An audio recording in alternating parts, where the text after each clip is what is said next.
Welcome in, guys. It is Brad with College SportsCast.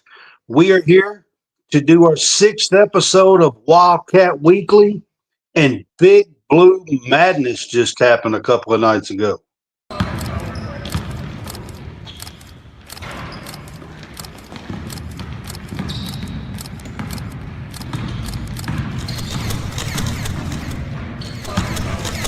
Thank you for tuning in to College Sportscast. College Sportscast presents Wildcat Weekly. What's up, guys? It's Brad with College SportsCast. I've got John Hammonds on here with me tonight. What's up, Hammonds? What's up, man? It's been a big week for Kentucky basketball. You can see behind us a picture of Big Blue Madness that happened on Saturday night. We're going to get to all of this, but before we do, let's talk about Facebook for a minute. Guys, we have grown over 6,000 and we continue to grow. We appreciate you. If you are new on Facebook with us, you can help support us by sending stars, or for 99 cents a month, you can help support us and you get your own subscribers page and chat for, again, just 99 cents a month on Facebook. And we appreciate that. We appreciate the growth that we have had on Facebook in the last week. It seems like we've had quite a bit. So if you are on with us, please like and follow, subscribe for 99 cents. If you are on YouTube with us, we appreciate you as well. On YouTube, watching with us tonight, please like, subscribe, comment, share, have a little fun, interact with us if you want. And we will get to all things Kentucky and Kentucky sports. Pretty cool picture behind me, behind us tonight, John. I love the blue tint that they have in Rupp now. It's just really cool. Yeah, it's pretty neat. It's pretty cool. All right. At the top of the screen, there is a QR code. That QR code goes to Home Field Apparel, and I'm going to get that up right now. Goes to Home Field Apparel. If you are with us and a Wildcat fan, please go to Home Field Apparel. They have tons and tons of stuff. There's actually over 180 collegiate teams, but this is Wildcat Weekly. So if you're a Wildcat fan and looking for some new retro vintage gear for Kentucky, go there and check it out. Use our QR code at the top. If you don't use the QR code, you can go to Home Field and use our code CSCast, and that will help us earn a little bit of money for you guys to keep making content. I am going to leave the QR code up on the screen as we talk about all things Kentucky sports tonight, but I am going to take the other part down there. All right, John, we are going to get into some things. So last Monday was UK Media Day. We already covered that on the Monday night show last week. So we're going to start with, this time, Kentucky Pro Day was last Tuesday night. And we're going to start with Kentucky Pro Day while we get going here tonight. John, did you get to watch Kentucky Pro Day to start with? No, I did not. It was on streaming, so I didn't know if you got to watch Kentucky Pro Day or not. But on last Tuesday night in Memorial Coliseum, all 30 NBA teams had scouts there and was sitting courtside to watch basically the men's Kentucky team practice. They didn't do too many of the drills and the jumping and the agility drills and things, measurements and all that I've seen. Now, they may have done that behind the scenes with the scouts some. I'm not sure. But all 30 NBA teams was there for Pro Day. And I just want to talk a little bit, John, about who stood out and who created some buzz for themselves. And I'm going to start with Colin Chandler. I heard some buzz about him from the NBA scouts after the pro day event. Um, just his motor, his ability. He was shooting the ball well. He was seeing the floor. He's just really active and all over the place. Yeah, when he had that dunk at the Big Blue Madness that you showed, I felt like from what I seen from highlights was Trent Noah. Like, Noah going into year 2 might be better than last year. So Noah created a little buzz at the pro day as well. I mean, in the drills that they did, the warm-up drills, I heard that some of the NBA scouts said he shot like 80% with no defense, 3-pointers. I don't know about you, John, but that's kind of good. Well, yeah, look at last year. What was it? The Tennessee game. He had some big shots that kept us alive in the game to win. He hit some big shots in the Alabama game. Like, Trent was a big plus to us down the stretch last year. And I think, if he's anywhere to where he was last year and you bring him into this year, we could have a really good basketball team. Not just him, Brandon Garrison, I thought is looking a little bit meatier and beefier on the, in his arms, his chest. He's looking a little bit bigger. I kind of like Jalen Lowe. I think Jalen Lowe is going to do some things. So these are going to be some clips. I've got 3 quick clips here from Pro Day. The first one, John, is the bigs warming up, and you're going to get a sneak peek. Not much, but you're going to get a sneak peek of Jaden Quaintance here if you pay real close attention. Jaden Quaintance has not fully participated. I want to put that out, but he was on the court for some warm-ups for Pro Day.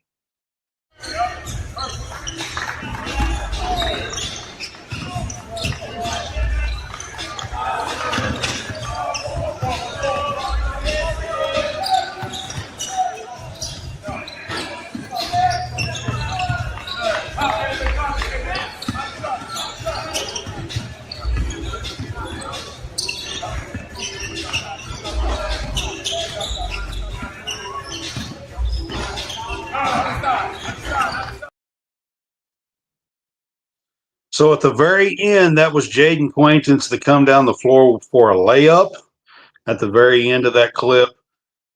So like I said, you get a little sneak peek of Jaden Quaintance.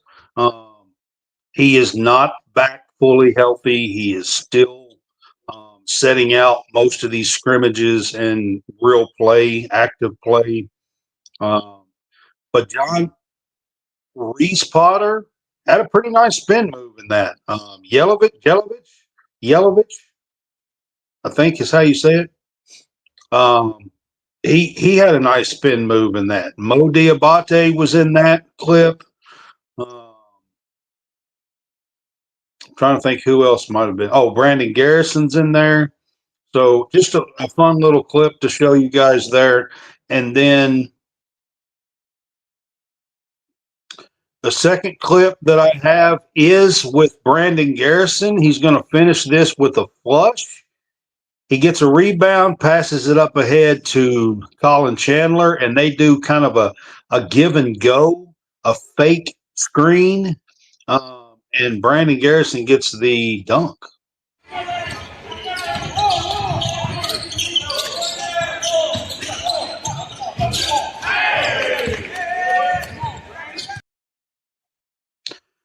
So that's a nice little clip of Colin Chandler and Brandon Garrison doing a 2-man game there. What'd you think about that, John? You're muted. I said I like it. I think we're going to have a fun team this year.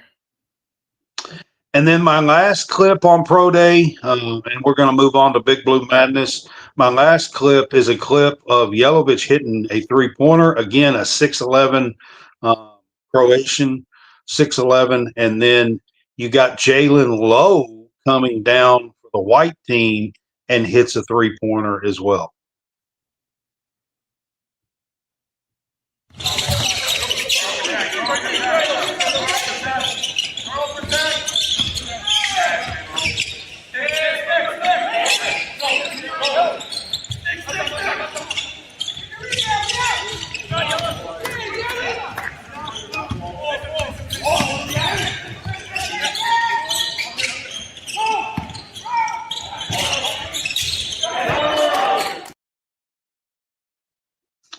So in that clip, like I said, I mean, Yelovich got a really sweet stroke in Big Blue Madness. We've seen that as well in the three-point contest. And then Jalen Lowe kind of gives it up, gets it back, coming down the floor, and hits a nice lefty three. I told everybody that he would probably start by Christmas. Yep. So he's the real deal now. All right, we are going to move on to Big Blue Madness. And we're going to start out, guys, with the women's team for Big Blue Madness. I have it scrolling at the bottom of the screen there. John, the first thing that I want to do is I want to talk about Coach Kenny Brooks. Coach Brooks came out to a really, really kind of cool video where he was breaking records. They were talking about literally he was breaking vinyls. He had a little thing and was breaking vinyls and doing the little and everything. It was kind of cool. The video was for Kenny Brooks and the team last year broke 12 school records. And that was the theme of the night for Kenny Brooks and the women's team breaking records. I thought it was a pretty cool video. Did you get to see that? Yeah, I did. You know, you got to think, Brad, 2 years ago, this team was probably one of the worst in the country, okay? There wasn't a lot of hype around this program. There was a tough conference. You bring in Kenny Brooks, and the whole, culture has changed. They broke, like you said, they broke records last year, but this team might be that one that takes the next step from last year. Now, will they compete for a SEC championship? Who knows? But I don't like how they was picked 8th in the conference. I think they're not giving them they're giving them no respect whatsoever. But I think Kenny Brooks likes that. Another thing I really liked that Kenny said was he promised a lot more. That this year was he actually, guys, he promised that he was not going to quit until he wins a national championship. That was his words. Yeah, I mean he's all about it. He's been there. He's been in the Final Four. He's been in those moments, so he knows what he's talking about. He's a really good coach. I watched the girls play in the little scrimmage, and I saw Tiani Key. I thought she played really, really well. Amelia Hassett, a 3-point barrage, might as well say what you want to call it. Her and Asia Boone faced off. Now, she put up 15, I think, in the final, but 25 points for Hassett. That's scary to think about when you know you got some big girls who can shoot the three from the outside. Oh, yeah. So the next thing I wanted to talk about for the women, this is for the women now, player intros. Was there anything or anybody that kind of stood out to you on the women's player intros?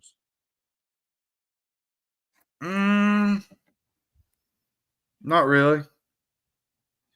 I think the women were pretty. I mean, they did dance a little bit and come out and stuff. They each had a walkout song and things of that nature. But I think the women were pretty tame for the most part on the player intros. So the next topic I want to get to, John, is and I'm not sure if I actually spelled her name right. It may have an H in it. I'm not sure. But Michaela Epps returned. And if I did not spell your name, seriously, I'm sincerely sorry. I didn't have time to check and do everything tonight. I put this together at the last minute. So, but Michaela Epps returned. She actually narrated that Breaking Records video, and I thought done an amazing job narrating that video for Kenny Yeah. Brooks. And then she came out on the stage with Kenny Brooks. Yeah, she's a legend in her own right. She broke records at Kentucky. She did a lot of things that most people don't even accomplish at a college, much less a premier program like Kentucky. She's her dad was probably one of my favorite players of all time, Anthony Epps. Yep. He played for Rick Pitino, and he was a really good player in his own right. So to see her get to come back and be a part of what Kenny Brooks is building is pretty special. She played, I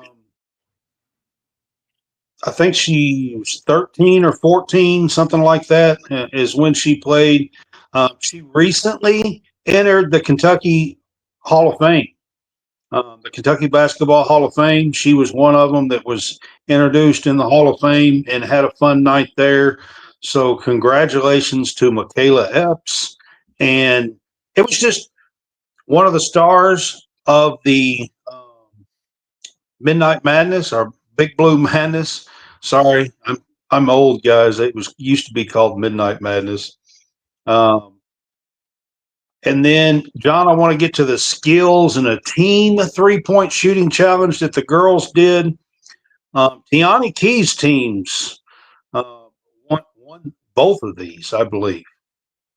I believe they did. And like I said, Amia Hassett had a really good showing in the 3-point shooting contest. Clara Strack, I thought, played well as well.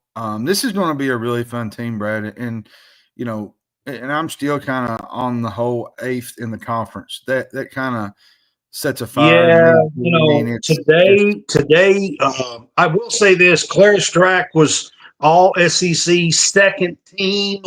I'm not so sure she was second team last year, and was the SEC Defensive Player of the Year last year. So I think Clara Strack can do even bigger things, to be honest with you. Don't be surprised to see Tiani Key on that all SEC team list at the end of the year. That would not surprise me. Tony Morgan has a possibility to get on there as well. I truly do believe that. Well, and you got the freshman. Yeah. And you got the freshman Kaylin Carroll. She's going to be really good for Kentucky. Boone's going to be really good. She was the Liberty transfer. Yeah. So a lot of pieces to this team that Kenny Brooks can kind of use and put on the floor together. And, I think the bench will be a lot better too. I think the bench is going to be last year their bench was not great. But I think this year they got enough pieces to kind of use that to his advantage. I think Josie Gilvin's going to come off the bench and play a lot better than people expect as well. But I do want to get to the 3-point shooting contest, John. And I want to start off with Asia Boone because I thought she put on the best barrage all night long, including Trent Noah, to be quite honest with you. She dropped 10 in a row in her first 2 racks in the first round and she had 25 in the first round. Asia Boone did. Yeah, she was unconscious, man. She was lighting up those Rip Arena nets. She had the first 2 racks. She was, it was the bottom, no rim, nothing, 10 in a row. She was lighting it up. Yeah, it was pretty amazing. And she wound up with 25 and Amelia, I think, got 21, if I remember right, in the first round. The top 2 advanced. Yeah. I want to give Kaylin Carroll some love here. She had 17 in her opening round as a freshman. First time in front of a crowd like this, on the floor at Rupp Arena, McDonald's All American freshman. I thought she handled herself really well in the 3-point contest. Yeah, I did as well. And then the finals happen, and Amelia Hassett goes off, hits 25, and defends her title, John. She actually won the women's 3-point contest last year, and she comes back and defends her title as the 3-point king for Kentucky women's basketball. Pretty amazing stuff. She's 6'3". She's a big girl and can step outside and shoot the ball. Yeah. All right. From the women's, we are going to go to the men's. And now I'm going to switch it up along the bottom of the screen. You guys will see Kentucky men's basketball. And I've got a few things here that we're going to get to. But let's talk about player intros to start with, Well, John. I'm just going to be honest with you. Trent Noah coming out to "You'll Never Leave Harlan Alive." Yeah. With the winner of The Voice. Yeah, Jordan Smith. Jordan Smith. Kentucky fans went crazy. They took it to another level though when Smith came out. It was a sight to really see. It's really why Kentucky fans call this state what they are. It's home. Yeah, absolutely. It was an amazing experience to be there and see that too. But on the TV, I'm sure it was fantastic. Another one that I thought was really, really great was Always. I thought Always had the loudest player intro. And John, I don't know if you know this or not, but he came out to a new song by Lamont Butler. Yeah, I noticed that when I heard it. I was like, "Uh-oh." That was Lamont Butler. Yeah. If you guys remember, Lamont Butler at Big Blue Madness last year come out to his own song, and the whole team got around him. It was a really cool thing. This year, Owe came out to a new song about Otega Owe from Lamont Butler. Another thing that I really enjoyed was the number of alumni that came back. You had Jackson Robinson was there. I think Dom Hawkins was there. Ron Mercer. Yep. Wayne Turner. Tubby Smith. Brandon Stockton was there. It was just a really fun day. The surprise, John Wall, the Fan Fest, Big Blue Nation. I think they sang "Happy Birthday" to Brandon Garrison's son. They did. There was a lot of moments in this where it felt like Kentucky basketball again. You got, Pope coming out with, John Wall. That's actually my next topic is that Mark Pope comes out with John Wall. The thing about it is, and even Wall recreated his own Big Blue dance that people, if you ain't a Kentucky fan, you don't remember, is the little thing with his arm he did when he walked out for the first time. It's just it's amazing, Brad. It's all right. I'm gonna play this. If I am gonna warn you, there is a little bit of language in this because I have the actual Dougie song. My son made a little video for me. I'm gonna play this, but forgive me if you don't like it. All right. This is John Wall coming out. It was a really, really fun event when he came out. The crowd went nuts. And that dog 6'4" from Kentucky, welcome to DC number 2, John.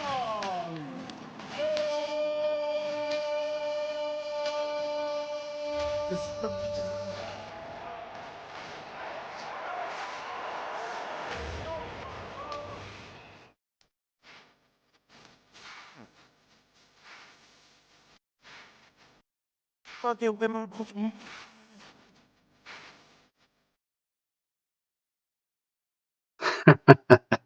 right, that's a little fun video. Thank you, Braden. My son made that for me. I've got a couple of more. That one is the only one I was a little bit worried about. That is the real Dougie song. That is the dance that John Wall is known for. And Braden made that for me about him coming out. It was a very, very cool intro when he come out.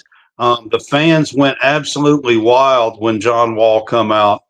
And John, what you think about my little clip? That's pretty awesome. There was a lot of great moments here. One thing that I noticed was the scrimmage. What really stood out to me, Brad, was the 3-point shooting. They hit 6 threes. I think 2 of them was from Cam Williams.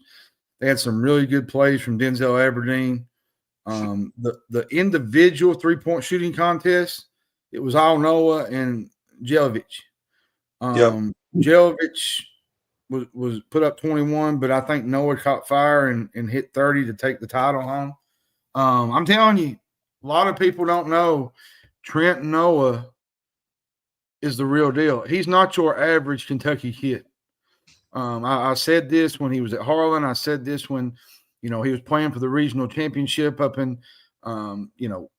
Corbin and all the times that he's played for the Harlan County. I can't even think what their last names are. Ain't that awful? Lost track of it. But anyways, he's the real deal, and he's a reason why Kentucky is getting some of these kids, and it's a special thing.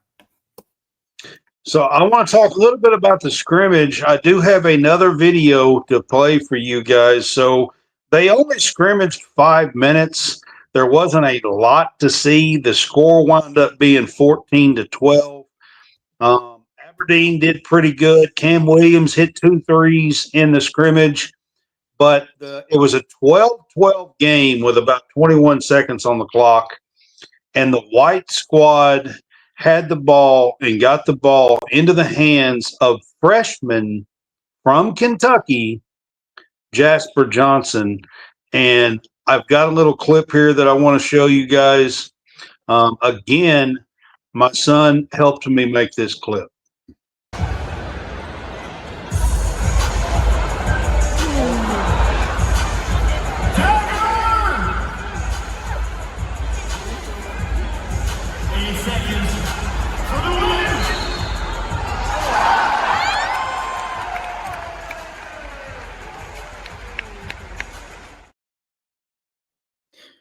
The Black Bears. The Black Bears is what Harlan are called. Black Bears. All right. I got confused what their mascot was. So Jasper Johnson hits the little floater as time was winding down to win, actually, and they did not go to the line, but they blew the whistle. He actually got fouled on that as well. My son actually took that video as well as put it together for me.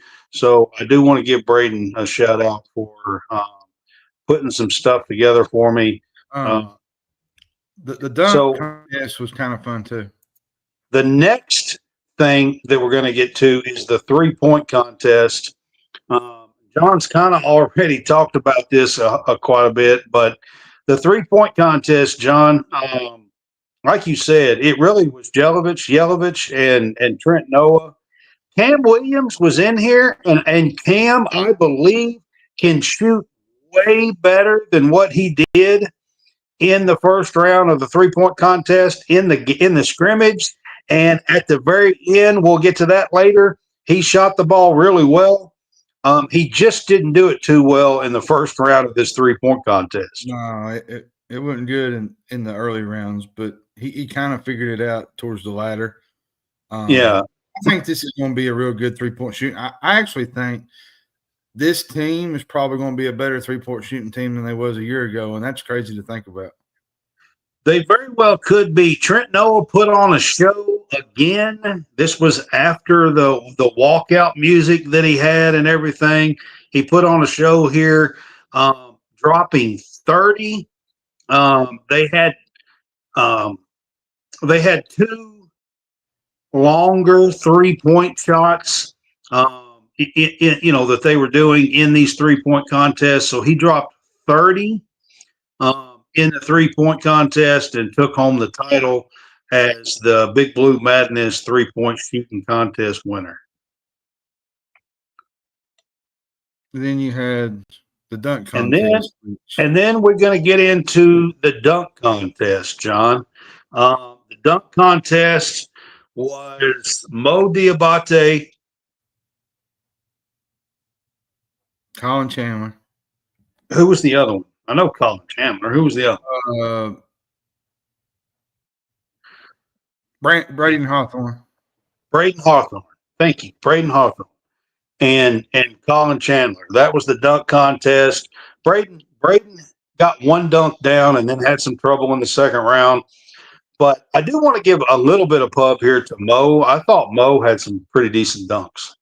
Yeah, I did too. Chandler stole the show, though, with John Wall. He brought Wall out to throw him the lob as he ran, from the opposite free throw line, and he slammed it home. So congrats to Chandler. Chandler's athletic as all get out. By the way, Colin Chandler, like Amelia Hassett, won the dunk contest last year. He's now the 2-time defending Big Blue Madness dunk contest champion. Pretty awesome. Football Talk with Bo. What's up, Bo? What's up, Bo? Bo Crouch is with us, guys. I don't know if you remember Bo Crouch. Yeah, I remember Bo. Bo Crouch was a football player for Nebraska, right? Isn't that who he played for?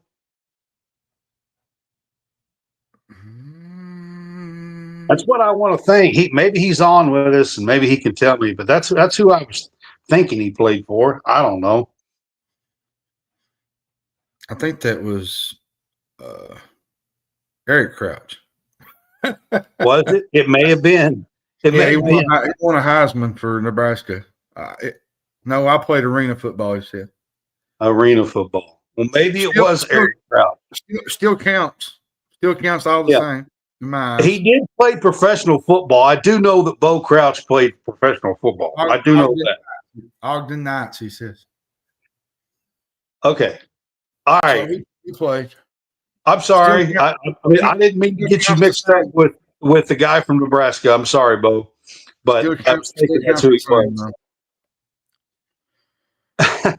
Professional or not, it's still professional football. So yeah. But anyways, guys, I just wanted to say thank you to Bo Crouch for being with us. He has a good show. Check that out. To be honest with you, that is his YouTube channel.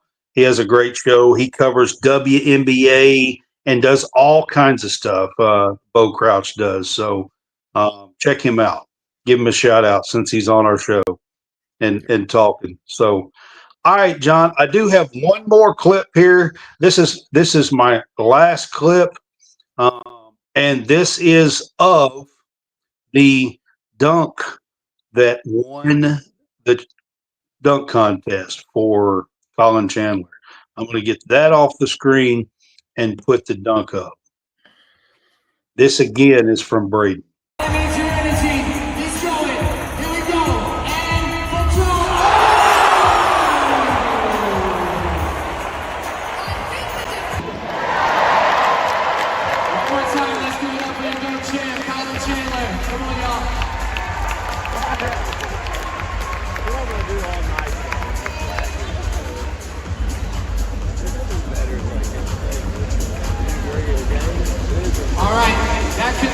Our dunk contest. We have a lucky fan that goes by the name of Jason who has a major opportunity on his hands. We're calling this the Progressive Shot Contest. This guy has 24 seconds on the clock. All right, that's a little clip that Braden put together for me with Colin Chandler's dunk. It was a really, really cool. the crowd went crazy. The team went crazy. Colin can get up, man. He can. He Yeah, really can. he also, and nobody's talking about this, but his first dunk in the first round was one of those rock the cradles over your head dunks, and he nailed that as well, and also got a 50 on that one. For a 6'5" white boy, that's pretty good. Yeah, that's excellent.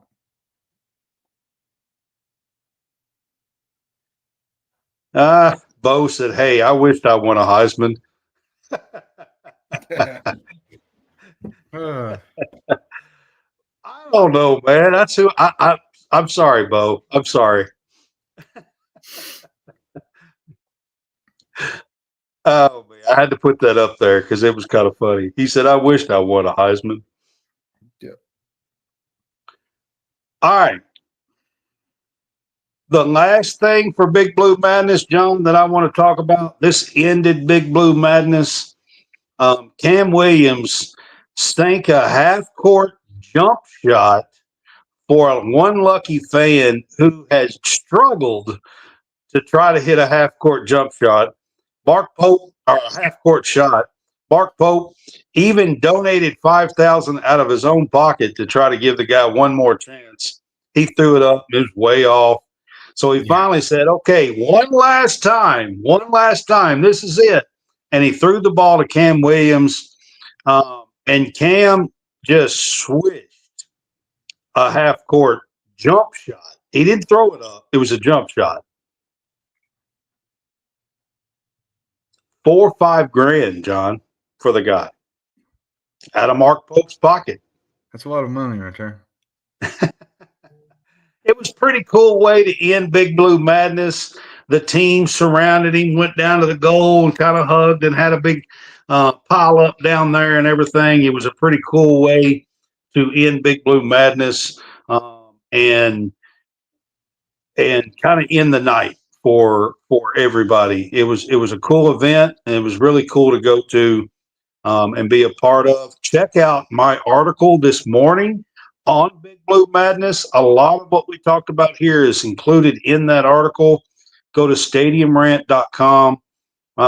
Check out my article on Big Blue Madness. All right, John, we are going to get back to just some regular stuff here. I'm going to put our thing up at the bottom here. Again, if you are with us, the QR code at the top is for Home Field Apparel. You can go click Kentucky once you get on there. That will be our link for Home Field Apparel. It will help support us, and you get some really cool Kentucky gear. They've got some really cool retro stuff there. Use our code CSCast, and it will help us out. All right. John, tomorrow, Kentucky, both men's and women's, will be in Birmingham, Alabama at the SEC basketball tip-off. This is like the SEC football media days. This is the basketball version. Yeah, it was fun last year. You went. I got to experience it firsthand. Even, you were sending me videos. I was, trying to search through social media, having to put it on there. It was like just one clip after another, because you gotta rush through these things because it's not, these coaches have a limited time that they can talk. The players have a limited time where they can talk. And I really liked last year when John Calipari called you out in the middle of the press conference. He said, I want you to answer this last question question. Ask this last question. Yeah, he did call it. It was a good question. It was about Kevin Knox, his little brother, Carter Knox, playing in Arkansas. And I thought it was a really good question. But overall, I mean, it's a fun experience. If you've never been, all the teams go there, coaches. I think they take 2 or 3 players with them. They're all taking 3 players with them.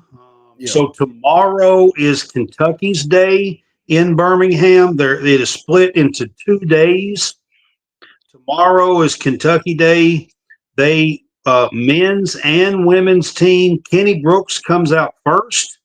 I believe it is at around 5 o'clock-ish, 5:15 and that will be Eastern time. If you're Eastern time in the state of Kentucky, if you're Central time in the state of Kentucky, it'll be about 4:15. Kenny Brooks will speak first. Then the three players that he has going down there will be able to speak and interview. I think the three players he has is Teone Key, Clara Strack, and Tony Morgan. Tony Morgan. I think is the. In Kentucky's is Otega Owe. Trying to think who the other two was. So that's for the women, and then the men is about an hour later. So if you're Eastern time, it'll be about 6:15, 6:20. Mark Pope will take the mic, and then if there's three players, they speak for about 25 minutes. I think the coaches do is the time limit on it. Yeah, I think one of them it's Owe, and I can't think of the other two. I do not have it here with me. I did see it. I had it posted on here. Is Jalen Lowe one of them?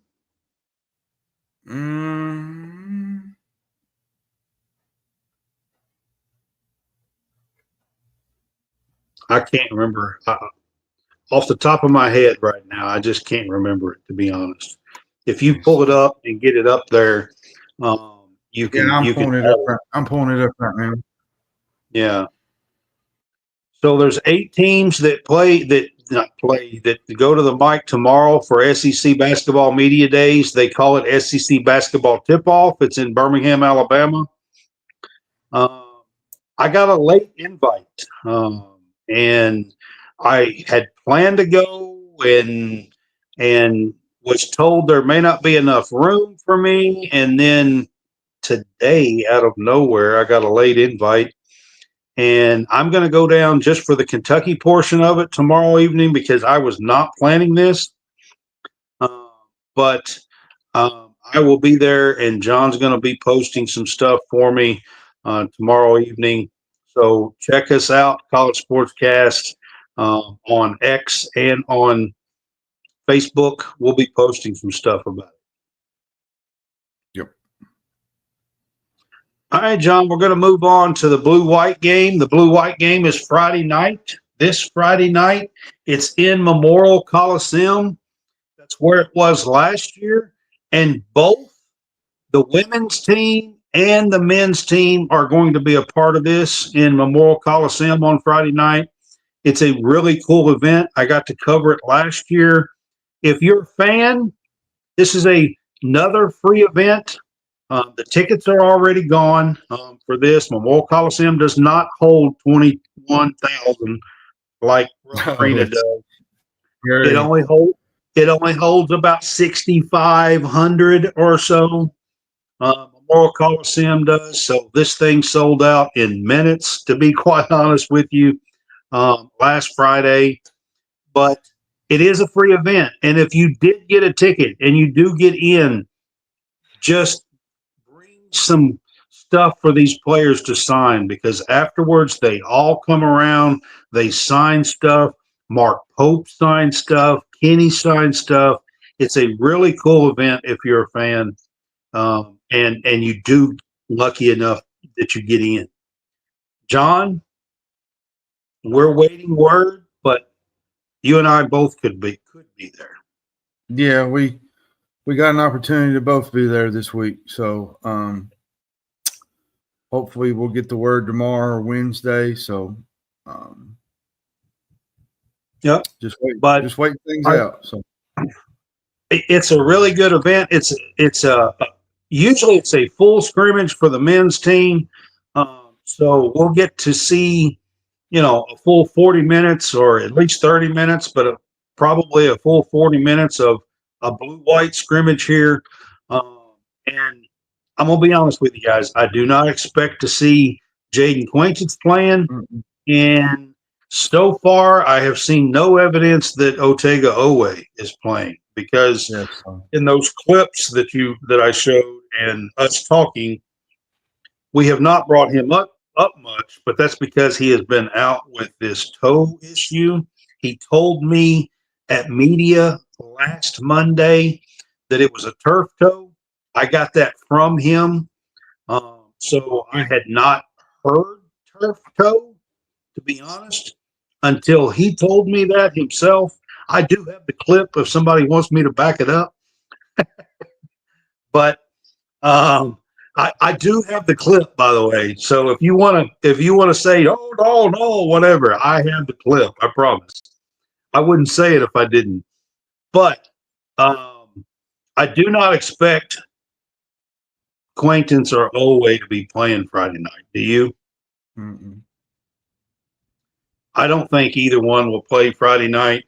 I am interested in the girls' side of this. I think it's going to be fun to see the girls get out there and get to play at least a full half, 2 quarters, at least. I would love for them to play 3 quarters or play the whole game, but I think they usually play about 2 quarters and then the guys play the full 40 minutes, if I remember right from last year. But it's going to be fun to see the girls get out there and really have a little bit of time on the floor, 5-on-5. Get to see Tony Morgan really drive the lane, see what she's going to do. Get to see KK and Amelia and Tiana Key shoot from three. Clara Strack dominate down low and outside. She's all over the place. It's going to be fun to see these girls. I'm also interested to see what Asia Boone and Josie Gilman does. Lexi Blue, see what she can do on the floor, just to throw some names out on the women's side. So it's going to be a fun night on Friday night. Yep, should be a lot of fun. Should be a lot of fun, Brad. All right, John, that ends the Kentucky basketball section of our show here. We're about 47 and a half minutes in, John, but we do have to get to some football stuff, guys. This is Wildcat Weekly. They had a bye week last week. But John, I'm not going to talk a whole lot about this, about football, because there's been a lot of negativity. I'm not here to talk about negativity, to be honest with you. The Texas Longhorns are coming to Kroger Field for the first time ever Saturday night. Yeah, they are. It's kind of a big deal. It is. You know, their next 4 games will include 3 home games and a trip to Auburn. I said, Brad, there's a lot of uncertainty around this program right now. They get multiple opportunities at home. So here's my thing. The bye week is what the problem is. You had the game against ahead of the game in South Carolina. They made some tweaks in their bye process, Stoops. That was, they made some changes. They had a hot start. Offense went totally combust in the second quarter, and the game was over. And that's a problem. Like me and you've talked about the 6-10 coming out of the bye week. That's a problem. 6-11 now, because they already lost one this year coming off a bye. Yeah, to South Carolina. And now you got another bye week that has just happened. Kentucky's a home underdog for the first time since 2023. That's hard to believe. And for the first time since 2013, I was just looking up these stats, Kentucky will be a double-digit underdog in a game after a bye. I mean, this doesn't happen much. And Kentucky has – listen, everybody can fuss if they want to, but Kentucky football the last 13 years, or minus the last 2, has been a major upgrade from what they have always been. Now, listen, all I have to say is this. Saturday night, You can right a lot of things. You have a chance, is all I'm saying. I'm not saying it's going to be great because I don't know, but you've had an extra week to work at it. And I mean, go out there, shock the world. I mean, UCLA done it. Well, here's my problem, Brad. Kentucky is not giving Wait a themselves any second. Northwestern just did it. They did. But to be I mean, fair, though, Penn State's in a dumpster fire. So they wasn't until 2 weeks ago. no, that's true. My biggest concern, Brad, they're not giving themselves enough chances to win. The blowout losses, the South Carolina, the Georgia game, that used to not be a thing here. I think they had 2 SEC losses in 23, Kentucky, where it never trailed more than 9 points. Not only is Kentucky losing, Brad, but they're not getting any chances to win games.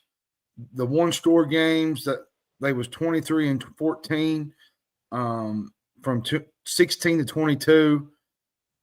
One of their biggest strengths was always their defense, right? Yeah, it was. And that's become a weakness. They're not playing in enough. Their true weakness is the offense. And I've been saying this for issues are well documented. Bush Hamda, they've had to throw in Gunnar Stockton. I wish the Georgia game a couple of weeks. Yeah.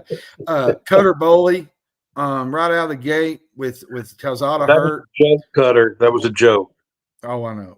And then they got the whole retool of the wide receiver room in the portal. That's not produced much.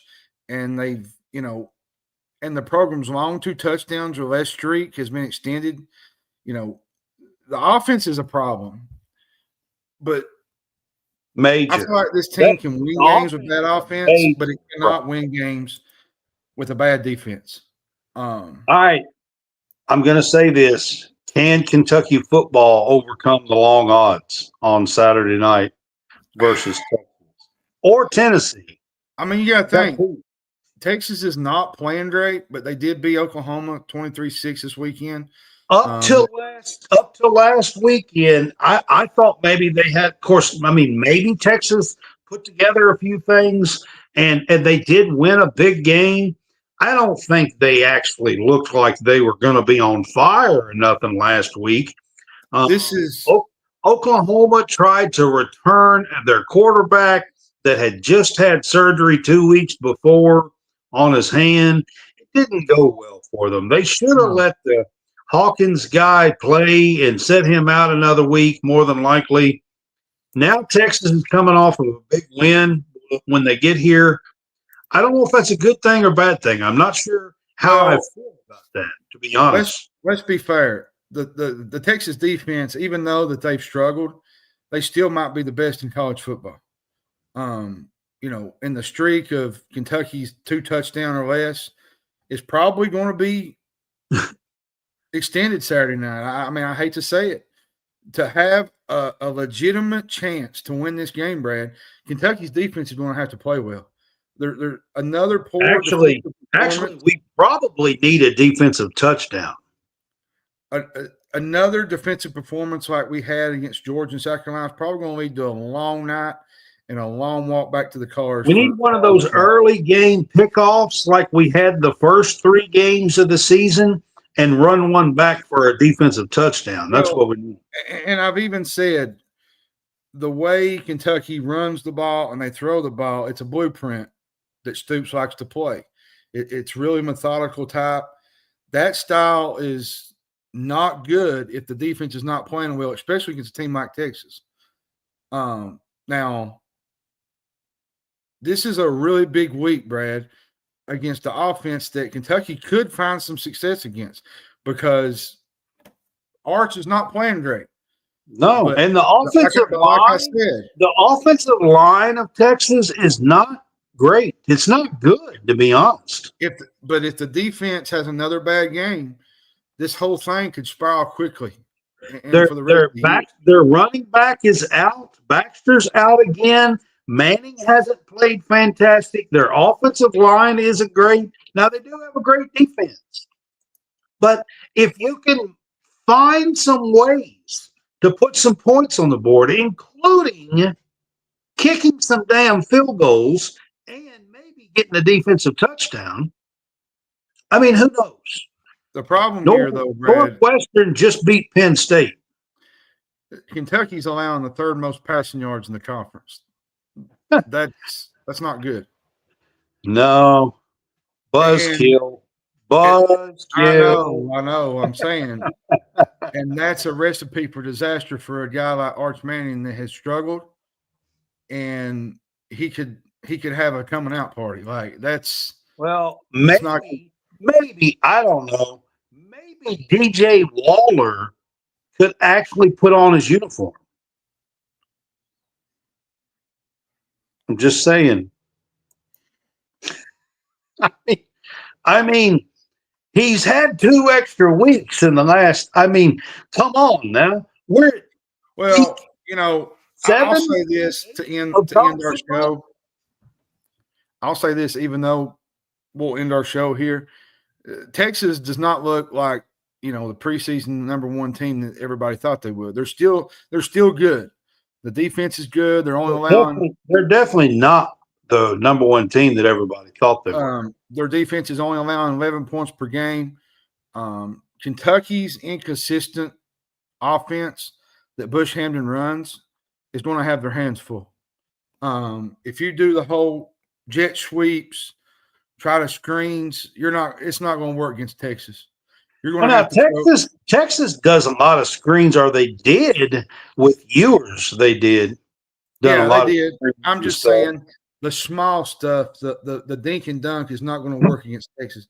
You're going to have to get the ball down vertical down the field to win this football game. The only way they're going to do that is they're going to have to take advantage and run the ball a little bit. If you can run the ball, it might open up the field so you can do that. But if you can't run the ball, I'm going to say something on this final buzzer. Everybody's been talking about the whole. I got one more topic. Go ahead. Before we go to that.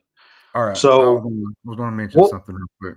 We'll come back to that. But before we move on from onto the final buzzer, I do have one more topic that I want to get to real quick here.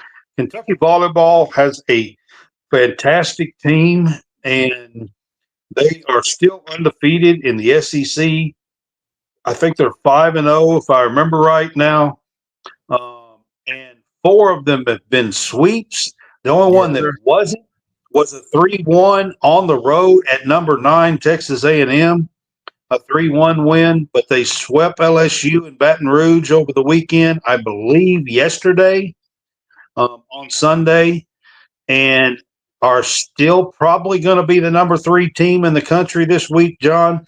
If you can look up real quick what their games are this week, I would appreciate it. Texas is coming up soon, and Texas is the number 2 team in the country. I can't look it up with doing the show, but I know Texas is coming up pretty soon. It's because it's October 13th. It was mid or 20th or something like that, if I'm not mistaken. They play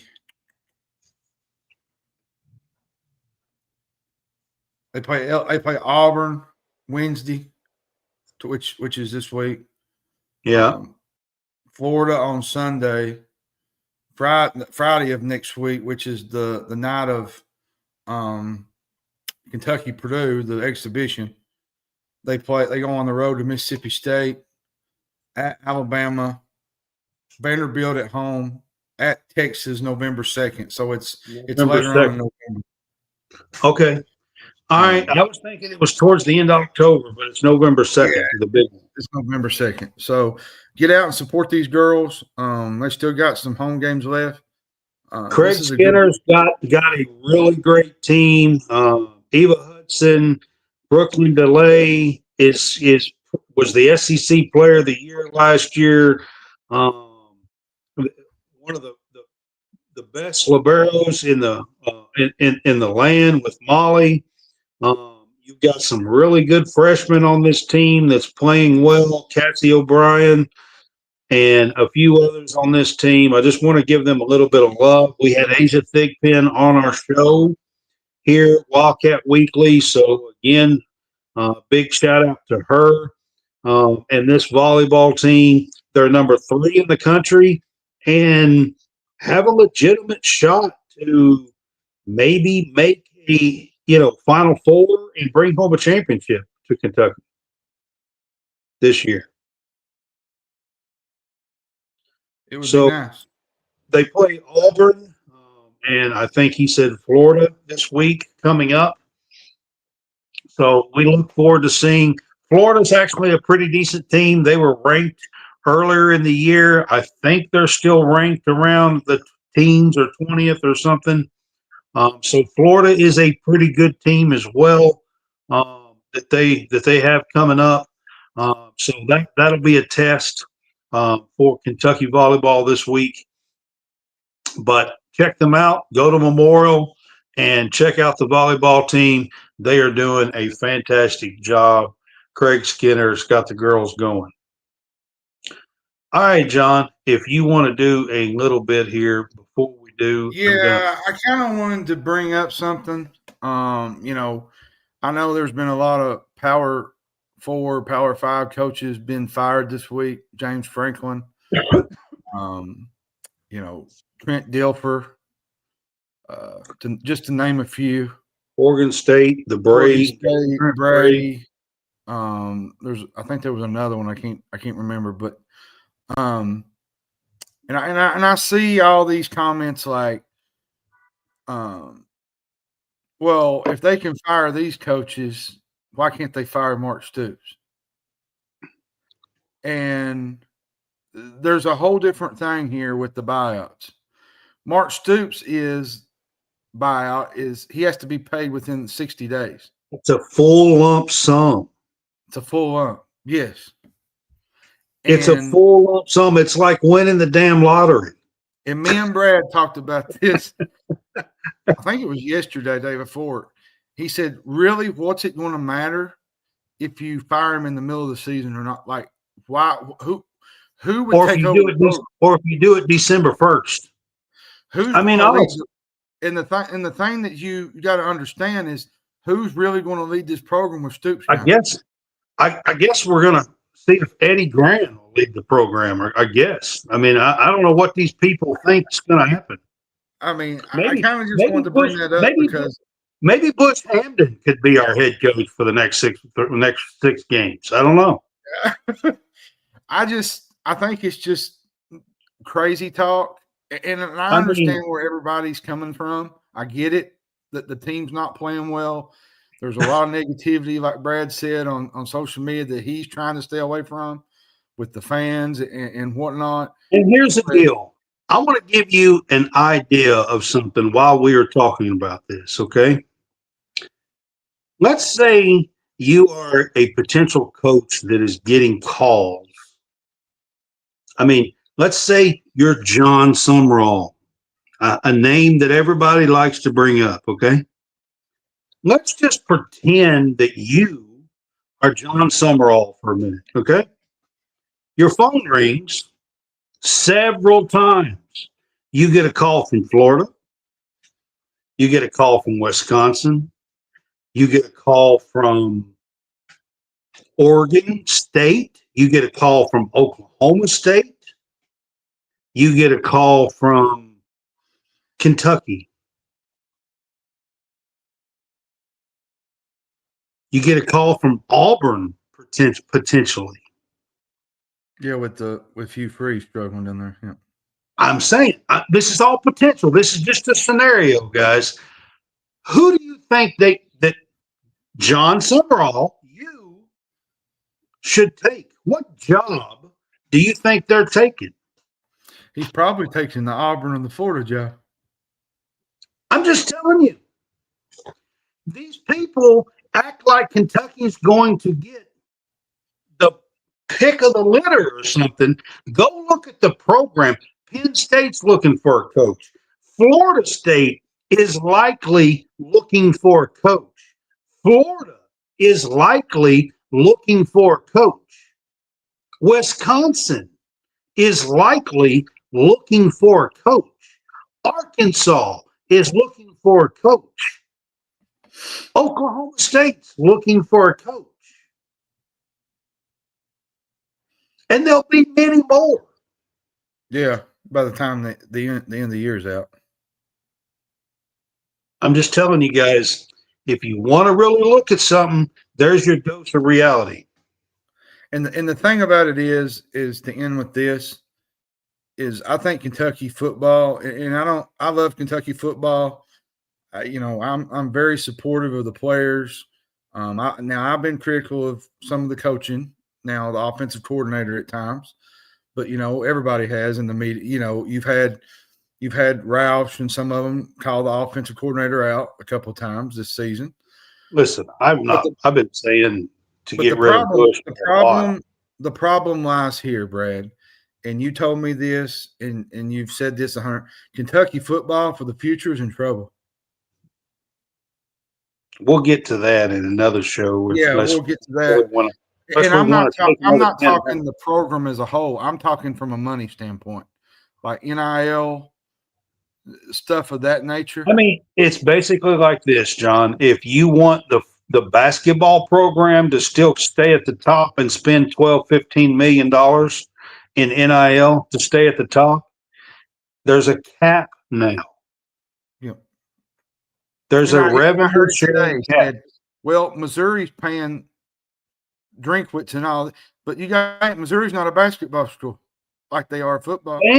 They're not trying to stay at the top. The Kentucky fans in basketball want to be at the very top. And then you hear people. And then you hear people say, well, and I understand the whole Indiana aspect of it, but Indiana got like something dropped in their lap. But Indiana's also not been spending a fortune in basketball for the last 15 years. And we don't have a Mark Cuban either. That's a that's a donor. You know what I mean? Like, also, if you look at Indiana basketball, what have they done in the last 10, 15 years? Not much. They ain't been a player, to be honest. And that's why, and you look at Georgia Tech, they haven't done much in basketball, and they're putting all their chips into Brent Key. You got to understand from a perspective that Kentucky is never going to be a football school, regardless of how much you want it or how much you want it to be. It's never going to be that. And I hate to there's 6 SEC games, okay? I mean, 6 SEC. There's not fixing to be 9 SEC games moving forward. Okay. There's 4 years worth of schedules out. You can go look at them yourself. Pull it up. There's 4 years worth of schedules out in advance in the SEC. In the future, you're going to play 9 SEC schools and Louisville potentially up through 2 more years through the contract. Okay. So you're going to play 10 Power 4 conference games. You only play 12. I don't know about you guys, but the math tells me that's only 2 gimme wins. Okay. So to get to 8 wins, just 8. And everybody's like, Kentucky's supposed to be at the top and winning 10 and 11 games and getting the college football playoff and all this stuff. To get to 8 wins, you got to win 6 games in the SEC or 5 and beat Louisville every single year. Well, and you have that extra. Go look at the schedule. Go look at the schedule and tell me what year you think Kentucky can win 6 games in the SEC. Well, and you got to think, look at next year's schedule. We play Alabama and LSU at home. I mean, Listen, this isn't the Big Ten, okay? We're not playing Rutgers and Northwestern and, we're not playing those teams. no, that's true. I'm serious, guys. The bottom of the Big Ten, Indiana, they get to play 3 or 4 games against teams they could sleepwalk and beat.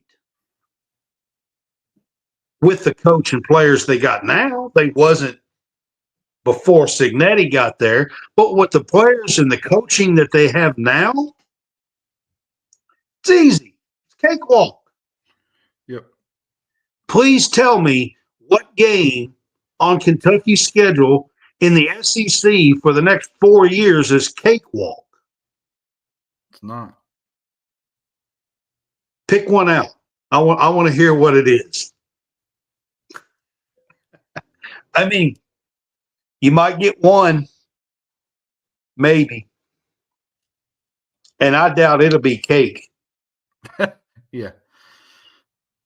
All right. That's enough, but you said you wanted to go on a rant.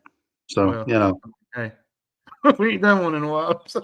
You know how I am. I know how you are. But good luck tomorrow, Brad. I just wanted to tell you with the Kentucky Media Day, SEC Media Day tomorrow. Hopefully it turns out really good. And hopefully Friday night we'll be somewhere in that little hole. Well, it won't be at Rupp, but we'll be at Memorial. No, it'll be a Memorial on Friday night. That's behind us tonight, and kind of covering the games Friday night. So. Yep, I'm looking forward to it. It's going to be another fun week here at College Sportscast. What this does mean is we will not be on a Big Fuss show and potentially not a game day pick'em on Friday. However, if we do get approved, we will be doing our game day pick'em on Thursday night and potentially our Big Fuss show on Wednesday night, because I would like to get in a separate Big Fuss show. So, yeah.